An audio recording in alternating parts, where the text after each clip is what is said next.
बिस्मिल्लाहिर्रहमानिर्रहीम। अस्सलाम वालेकुम। आज का हमारा टॉपिक है रिसर्च प्रपोज़ल। रिसर्च प्रपोज़ल की अगर हम बात करें तो रिसर्च प्रपोज़ल बहुत से लिटरेचर्स में जो है वो काम आता है। स्पेशली जो हमारे यूनिवर्सिटी के स्टूडेंट्स होते हैं उन्हें अपने जो है वो रिसर्च से पहले या उन्हें अपने जो है वो प्रोजेक्ट वगैरह से पहले प्रपोज़ल की सबमिशन करनी होती है। इस पर्पज़ में हमारे पास रिसर्च का प्रपोज़ल बहुत ही ज़्यादा इम्पोर्टेंस रखता है, तो आज हम उसी के बारे में डिस्कस करेंगे। Let's get started. सबसे पहले हमें ये समझना है कि एक्चुअली ये प्रपोज़ल होता क्या है। ये किस तरह का डॉक्यूमेंट है जिसमें हम तमाम अपने प्लान को आउटलाइन करके लिख रहे होते हैं, और वो पूरा प्लान जो है वो आपके रिसर्च प्रोजेक्ट का होता है, और उसमें आप डिटेल जो है वो रोड मैप बताते हैं, आप उसको क्यों करना चाहते हैं, उसके ऑब्जेक्टिव्स क्या हैं और उसका बेनिफिट क्या है, उसका आउटकम क्या होगा।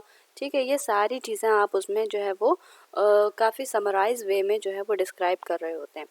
ठीक है, तो ये जो है वो हमारे पास रिसर्च प्रपोज़ल होता है। अगर हम रिसर्च प्रपोज़ल की बात करें तो टिपिकली जो है वो हम इसको लिख रहे होते हैं। अगर हम देखें तो बहुत से स्टूडेंट्स इसे मेनली स्कॉलरशिप गेन करने के लिए लिख रहे होते हैं। तो स्कॉलरशिप गेन करने के लिए जो है वो एक्चुअली आपको अपने रिसर्च का प्रपोज़ल सबमिट करना होता है, ताकि फंडिंग एजेंसीज़ या इंस्टीट्यूशंस हैं या आपकी गवर्नमेंट एजेंसीज़ हैं, गवर्नमेंट बॉडीज़ हैं, ये आपके रिसर्च के रिक्वायरमेंट्स को और रिसर्च की जो स्पेसिफिकेशन है, जो भी उस पर खर्च वगैरह आना है, वो सारी चीज़ें वो स्कॉलरशिप के थ्रू कवर कर सकें।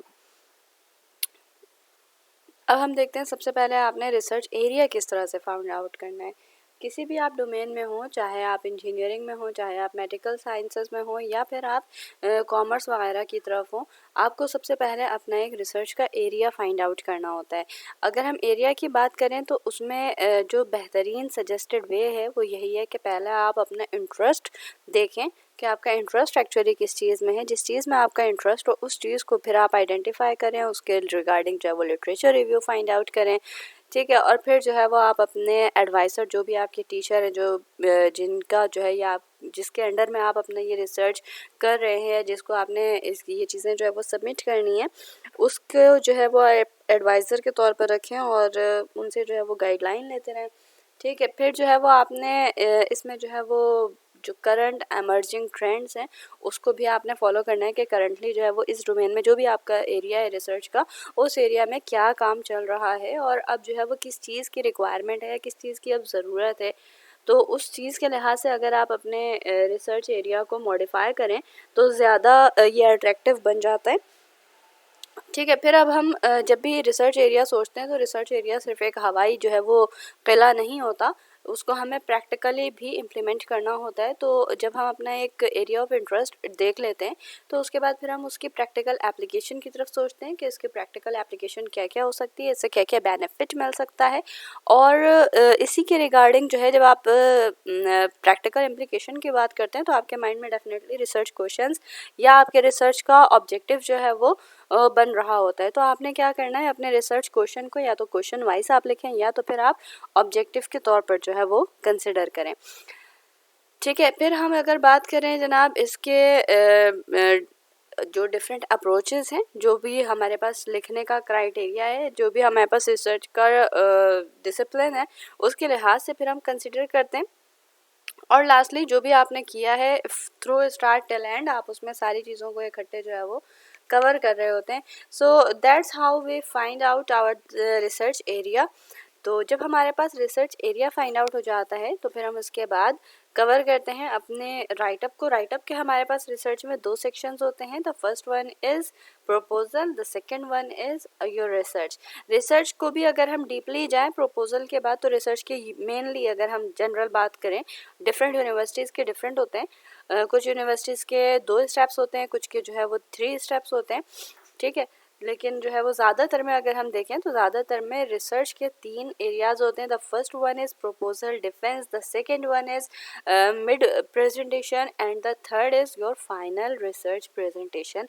तो उसमें जो है वो फिर आपकी ये चीज़ें फाइनलाइज होती हैं। बिल्कुल इसी तरह से अगर आप मैन्यूस्क्रिप्ट की बात करें तो मैन्यूस्क्रिप्ट भी आप एक इनिशियली प्रपोजल के टाइम पर सबमिट करते हैं, that is your research proposal, और फिर एक लास्टली आप अपना पूरा रिसर्च का पेपर या आर्टिकल जो भी आपने लिखा है, जो भी आपने काम किया है, जो भी आप लिखते हैं, राइटअप करते हैं, वो आप सबमिट करते हैं। ठीक है, सो दैट्स हाउ हम जो है वो अपना रिसर्च जो है वो कवर करते हैं। अब हम देखते हैं अपने की कंपोनेंट्स की तरफ कि आज हम चूँकि प्रपोज़ल को देख रहे हैं सिर्फ और सिर्फ, इंशाल्लाह अपने नेक्स्ट लेक्चर में हम रिसर्च की तरफ भी आएंगे। रिसर्च के पहले हम सारी टाइप्स को कवर करेंगे और फिर आगे उसके मज़ीद डोमेन्स के अंदर जाएंगे। तो सबसे पहले हमें समझने की ज़रूरत है कि प्रपोज़ल क्या है जनाब। प्रपोज़ल जो है वो डॉक्यूमेंट है जिसमें हम सारी चीज़ों को डाल रहे हैं, सारी इन्फॉर्मेशन को हम डाल रहे हैं अपने regarding the area of our research. ठीक है, अब प्रपोजल के अंदर एक्चुअली आपने करना क्या क्या है, आपका एक टाइटल होना चाहिए। टाइटल जो है आपका कंसाइज होना चाहिए, जिसमें जो भी आप अल्फाज इस्तेमाल करें वो आपके मेन फोकस को हाईलाइट कर रहा हो। ठीक है, जो भी आपका मेन फोकस है वो दिखा रहा हो आपका टाइटल। उसके बाद फिर हम करते हैं इंट्रोडक्शन, इंट्रोडक्शन के बाद लिटरेचर रिव्यू। ठीक है, वैसे तो अगर हम प्रपोजल की बात करें तो हम इंट्रोडक्शन के बाद लिटरेचर रिव्यू पर आते हैं, लेकिन जो हमारा पहला स्टेप है कि आपने रिसर्च का एरिया फाइंड आउट करना है, इसी में हम जब रिव्यू करते हैं एग्जिस्टिंग लिटरेचर का, तो वही एक्चुअली हमारा मेजर लिटरेचर रिव्यू बन जाता है। ठीक है, और उसी में से जो है वो आप सम अप करके जो है वो अपने प्रपोजल में इस्तेमाल करते हैं। और बहुत ज़्यादा एलोबरेटिव वे में जब आप लिख रहे हो अपने रिसर्च लिटरेचर रिव्यू को, तो फिर जो है वो आप उसे अपने पेपर में भी कंसिडर कर सकते हैं। ठीक है, तो यहाँ पर हमारे पास है एक लिटरेचर रिव्यू। ये भी लिटरेचर रिव्यू क्या होना चाहिए, कंसाइज होना चाहिए, टॉपिक से रिलेटेड होना चाहिए। इसके अंदर जो है वो कंप्लीट नॉलेज होनी चाहिए from start till to date.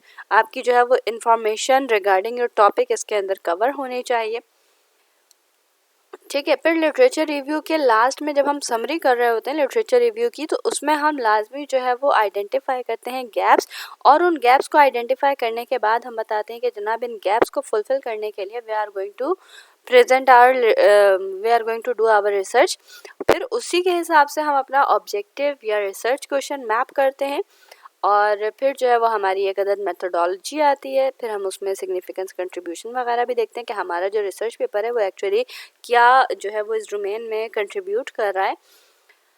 ठीक है, फिर हमारे पास एथिकल कंसिडरेशन है। एथिकल कंसिडरेशन ये एक एसेसरी एलिमेंट है, ज़रूरी नहीं है कि आप इसे जो है वो कंसिडर करें या रिसर्च प्रपोजल के अंदर मेंशन करें। हाँ, टाइमलाइन की अगर हम बात करें तो टाइमलाइन देना ज़रूरी होता है, क्योंकि इसमें रिसर्च के डिफरेंट स्टेजेस होते हैं। उन डिफरेंट स्टेजेस या डिफरेंट माइलस्टोन्स को आप एक स्पेसिफिक डेडलाइंस के साथ जो है वो एसोसिएट करते हैं और उससे आप अपना एक टाइमलाइन बनाते हैं। फिर अगर कोई ऐसा रिसर्च है जिसमें कोई मटेरियल जो है वो इस्तेमाल होना है, तो उसका एक डेफिनेटली एक बजट बनता है। ठीक है, और लास्टली हमें क्या करना होता है, प्रेजेंट करना होता है रेफरेंसेस। ये रेफरेंसेस भी हमारे लिटरेचर रिव्यू से ही आते हैं। जिन चीज़ों का आपने रिव्यू किया है लिटरेचर में, उन्हीं सब के जो है वो रेफरेंसेस आपने यहाँ पर इंक्लूड करना होता है। ठीक है, तो अब हम यहाँ पर करेंगे जनाब एक अदद लिटरेचर रिव्यू की एग्जाम्पल। तो आज का हमारा जो टॉपिक है रिसर्च का या रिसर्च प्रपोजल लिखने का, वो हमारा टॉपिक है जनाब public private partnership for the implementation of 2030 agenda of sustainable development. ठीक है, सस्टेनेबल डेवलपमेंट एक बहुत बड़ा एरिया है।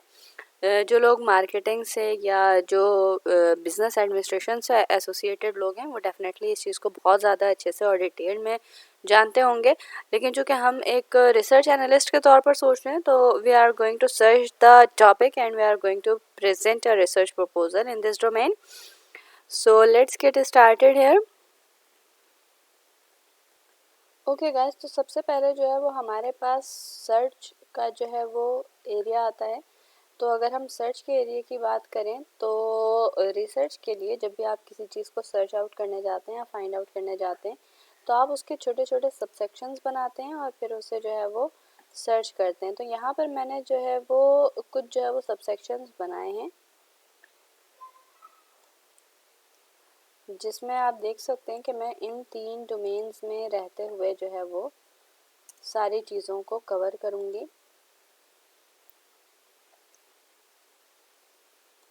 ठीक है, ये देखें, ये मैंने जो है वो 3 डिफरेंट जो है वो टैब ओपन किए हैं और इसमें जो है वो मैं अपनी चीज़ों को सर्च आउट कर रही हूँ। तो सबसे पहले जो है वो मैंने जो की सर्च की, या जिसे आप कह लें कि प्रॉम्प्ट जो हम सर्च करने के लिए अपने सर्च इंजन में डाल रहे होते हैं, वो काफ़ी इंपॉर्टेंस रखता है आपकी रिसर्च को या आपकी सर्चिंग को इन्हेंस करने के लिए, इम्प्रूव करने के लिए। तो सबसे पहले मैंने पब्लिक प्राइवेट पार्टनरशिप की बात की है। पब्लिक प्राइवेट पार्टनरशिप के लिए यहाँ पर मेरे पास काफ़ी सारा डाटा ओपन हो चुका है। और बिल्कुल इसी तरह से 2030 एजेंडा क्या है जनाब सस्टेनेबल डेवलपमेंट के लिए। सो इसको मैं सर्च करूँगी काफ़ी डिटेल में, ठीक है। और फिर जो है वो इसके साथ जो है वो मेरे पास सस्टेनेबल डेवलपमेंट एक्चुअली है क्या, इसको भी मैंने सर्च आउट करना है डिटेल में। अब जब मैं इस तरह से डायरेक्टली पहले वेबसाइट से सर्च आउट कर लेती हूँ, उसके बाद फिर मैं क्या करती हूँ, मैं इसकी जो है वो आती हूँ ट्रेंड्स पर, ठीक है। ट्रेंड्स को हम देखते हैं। ट्रेंड्स के अलावा फिर हम और किस चीज़ को देखते हैं, इसकी हम करंट एनालिटिक्स को देखते हैं कि एक्चुअली आजकल चल क्या रहा है। तो ये इस तरह से जो है वो हम एक एक करके जो है वो अपने तीनों जो है वो जो मैंने छोटे छोटे प्रॉम्प्ट्स बनाए हैं एक बड़े टॉपिक के, उससे जो है वो हम सारा जो है वो डाटा यहाँ पर गैदर करेंगे, इन्फॉर्मेशन लेंगे।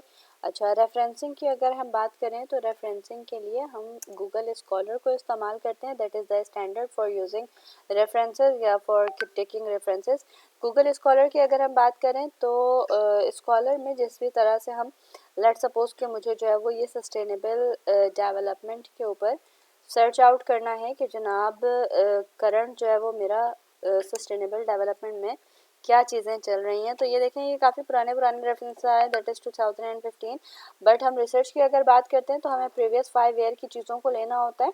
सो वी आर गोइंग फ्रॉम 2020, तो 2020 से हम स्टार्ट करते हैं और ये आप देखें काफ़ी सारी जो है वो चीज़ें आ रही है मेरे पास, ठीक है। यहाँ पर जो है वो कुछ बुक हैं, बुक यहाँ पर आपके पास मेंशन्ड है, ये बुक है, ठीक है। और बाकी जो है वो मेरे पास आर्टिकल्स हैं, आर्टिकल कहाँ पर पब्लिश हुए हैं, कहाँ से जो है वो ये आर्टिकल आया है, कौन सा वॉल्यूम है, ये सारी चीज़ें आप देखें। यहाँ पर डिफरेंट जो है वो साइटेशन के स्टाइल्स मौजूद हैं। इन साइटेशन के स्टाइल्स के लिहाज से ही हम इसे जो है वो यूज़ करते हैं। जब भी हम साइटेशन खोलते हैं तो हम जो भी मेरी रिक्वायर्ड साइटेशन का वो है मेथड है या टाइप है, उसको जो है वो मैं यहाँ पर कॉपी करती हूँ और फिर मैं पेस्ट कर लेती हूँ, ठीक है। तो बिल्कुल इसी तरह से हम जो है वो रेफरेंसेस को सर्च आउट करते हैं। अच्छा, रेफरेंसेस को सर्च आउट करने से पहले जो भी हमारा ये डॉक्यूमेंट है, क्योंकि जब हम डॉक्यूमेंट को सर्च आउट करते हैं तो सर्च इंजन से ज़्यादा स्ट्रॉन्ग डाटा हमें जो है वो एक्चुअली आर्टिकल बेसिस पर मिल जाता है, तो हम आर्टिकल्स को ज़्यादा देखने की कोशिश करते हैं। तो ये हमारे पास आप देख सकते हैं आर्टिकल खोला है मैंने, यहाँ पर जो है वो इस तरह से आर्टिकल्स ओपन हो जाते हैं, ठीक है। बिल्कुल इसी तरह से ये आप देख सकते हैं डिफरेंट जो है वेबसाइट्स हैं, कुछ जो है वो डायरेक्टली आपको डाउनलोड के लिंक मिल जाती है, ठीक है। जहाँ पर PDF हो वो आपको डायरेक्टली जो है वो डाउनलोड की लिंक मिल जाती है, तो आप सारी चीज़ों को डायरेक्टली डाउनलोड कर सकते हैं। आप ये देखें, मेरे पास आर्टिकल मौजूद है और इस आर्टिकल को जो है वो मैं ईजिली यूज़ कर सकती हूँ अपने जो है वो रिसर्च प्रपोजल में इंक्लूड करने के लिए, ठीक है। So that's how we search from Google and we search from different prompts, और डिफरेंट जो है वो आपके पास चीज़ें हैं जिससे आप सर्च को अपना अच्छा कर सकते हैं, आप अपनी सर्चिंग कैपेबिलिटी को इंक्रीज़ कर सकते हैं। तो यहाँ तक हमारी जो है वो सारी चीज़ें क्लियर है। अब मैं सारी इन्फॉर्मेशन को गैदर करूँगी और मैं अपने इसी उस पर जो है वो अपना एक प्रपोजल क्रिएट करूँगी जो हमारे पास ये सारी की कंपोनेंट्स थी, that is title, introduction, literature review, objective, methodology, scientific contribution, ठीक है। Ethical consideration is not necessary element, that's why हम इसे छोड़ सकते हैं। फिर टाइमलाइन है, बजट है, रेफरेंसेस है, इन सारी चीज़ों के साथ जो है वो मैं अपना एक रिसर्च प्रपोजल कवर करूँगी। अगर हमारे पास छोटा रिसर्च प्रपोजल होता है लाइक बिटवीन 2000 to 4000 वर्ड्स अगर होता है, तो ये आप with in 3 to 4 hours easily cover कर सकते हैं। और अगर जो है वो ये काफ़ी जो है वो छोटा अगर हो, जैसे 1500 या 1000 वर्ड काउंट का अगर हो, तो ये आप with in 2 to 3 hours easily जो है वो कवर कर सकते हैं। ये टाइमिंग मैं बिल्कुल फ्रेश लोगों के लिए बता रही हूँ जो फर्स्ट टाइम कर रहे हों, but they must be so conscious about searching the data, क्योंकि इंटरनेट से डाटा सर्च करना ही जो है वो आपका मेन एलिमेंट होता है, जो कि आपकी अगर सर्चिंग स्ट्रॉन्ग है तो आप बहुत अच्छा जो है वो डॉक्यूमेंट अपना क्रिएट कर सकते हैं। So now I am going to write a proposal on this topic.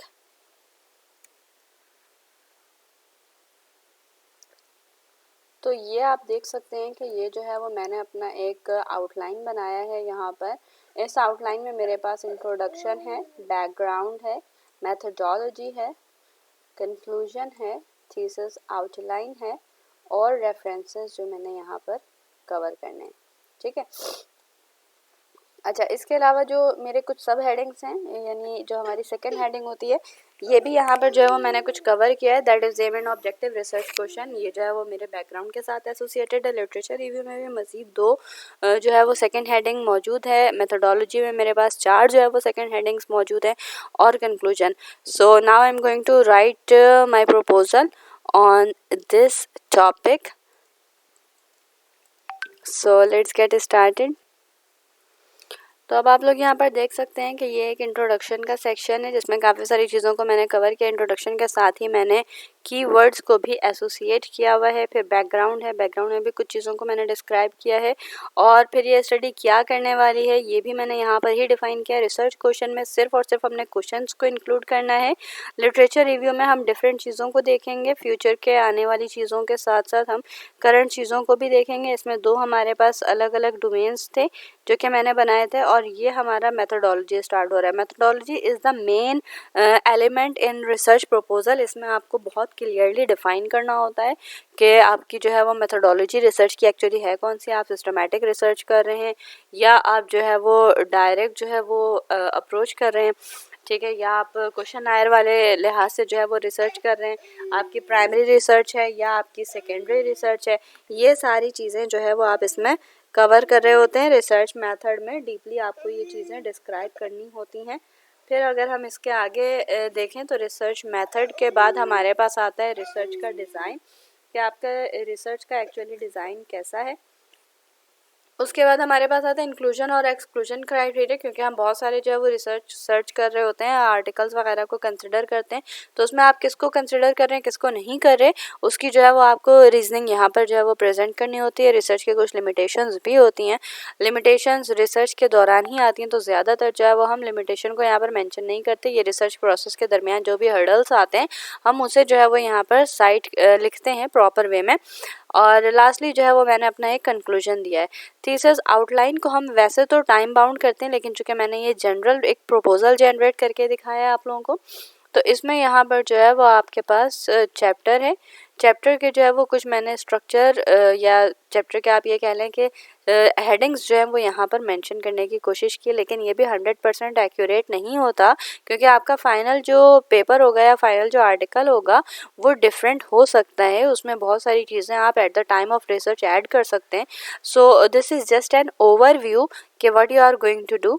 तो ये है हमारा जनाब रिसर्च प्रपोजल। यहाँ तक हमारा रिसर्च प्रपोजल ख़त्म होता है। अब हमारे पास लास्टली जो है वो रेफरेंसेस मौजूद हैं जहाँ से मैंने चीज़ें गैदर की, वो सारी इन्फॉर्मेशन यहाँ पर है।